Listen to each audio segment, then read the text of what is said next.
எல்லாருக்கும் வணக்கங்க. இன்றைக்கி நம்ம கனவு தோட்டத்துக்கு வந்திருக்கோம். கத்திரிக்காய், வெண்டைக்காய், கொத்தவரங்காய்லாம் காய்ச்சிருக்கு. அது கூட பச்சை மிளகாயும் காய்ச்சிருக்கு. அதெல்லாம் பறிச்சுக்கலாமா? ஃபஸ்ட்டு பார்த்திங்கன்னா சூப்பரான கத்திரிக்காய். என்னென்னா ஒரு சில காயில் பூச்சி விழ ஆரம்பிச்சிருக்கு. இதை பாருங்கள். ஏன்னா நம்ம வந்துட்டு இயற்கையான முறையில் பயிர் பண்ணுறோம். பூச்சி மருந்தெல்லாம் எதுவுமே நம்ம யூஸ் பண்ணுறதில்ல. பாருங்கள். ஆனாலும் இதுக்கப்புறம் இதை விட்டால் ஃபுல்லாக சாப்பிட்டோம், வேஸ்ட் ஆகிடும். அதனால் அதை பறிச்சாச்சு.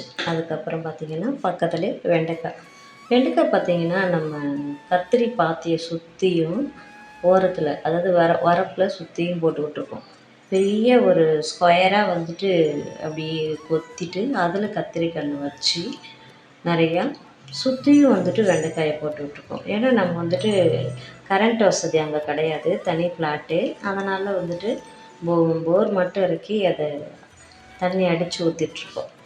அதனால தான் ஒரே இடத்துல எல்லா செடியும் இருந்தால் நல்லா அதுக்கு தண்ணி தேவையான அளவுக்கு போகுன்றதால நான் சென்டரில் கத்திரிக்கன்று நிறைய வச்சு விட்டுட்டு சுற்றியும் அப்படியே லைனாக வந்துட்டு வெண்டை செடி போட்டு விட்டாச்சுங்க.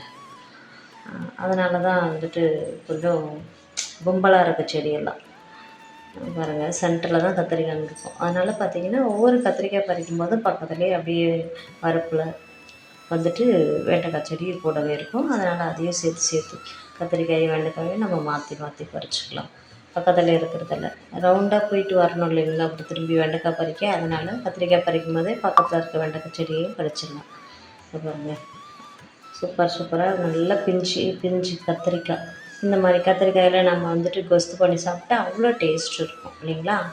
அதுவும் வந்துட்டு நல்லா அப்பயே பறித்து அப்பயே ஃப்ரெஷ்ஷான கத்திரிக்காய், மருந்து போடாத கத்திரிக்காய் நம்ம வந்துட்டு அப்படியே பிஞ்சியாக பறிச்சுட்டு போயிட்டு கொஸ்து எண்ணெய் கத்திரிக்காய் பண்ணி சாப்பிடும்போது டிஃபனோட, அதாவது இட்லியோட எண்ணெய் கத்திரிக்காய் கொஸ்து சாப்பிடும்போது அவ்வளோ டேஸ்ட்டு. சாப்பிட்டவங்களுக்கு தெரியும் இல்லைங்களா? கண்டிப்பாக எல்லோரும் தான் சாப்பிட்ருப்பீங்க.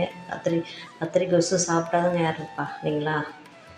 வெண்டைக்காய் வந்துட்டு நிறைய நல்லா லைனாக அடுக்கடுக்காக வச்சுருக்கேன். ரொம்ப சந்தோஷமாக இருக்குது பார்க்குறதுக்கே.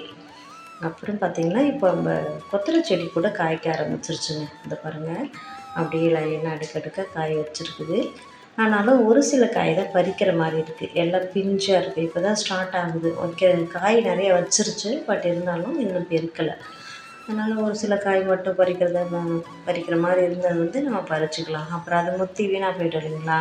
வேஸ்ட்டு தானே ஆகும். அதனால் அதை வந்துட்டு நம்ம ஒரு சில காயை பறிச்சாச்சு.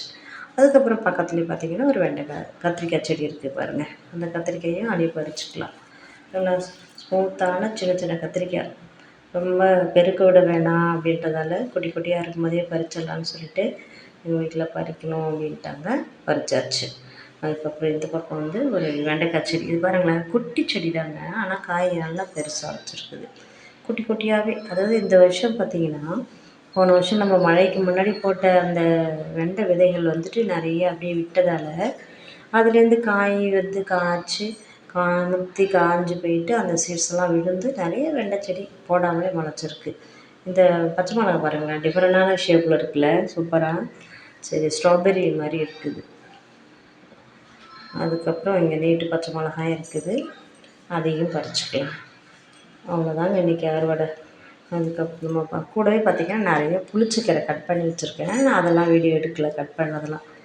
நம்ம தோட்டத்தில் பறித்த வெண்டைக்காய், கத்திரிக்காய், கொத்தவரங்காய், 2-3 பச்சை மிளகாய், இந்த மாதிரி நம்ம தோட்டத்தில் போட்டு பறித்து சாப்பிட்றது நமக்கு அவ்வளோ பெரிய சந்தோஷம் தானே.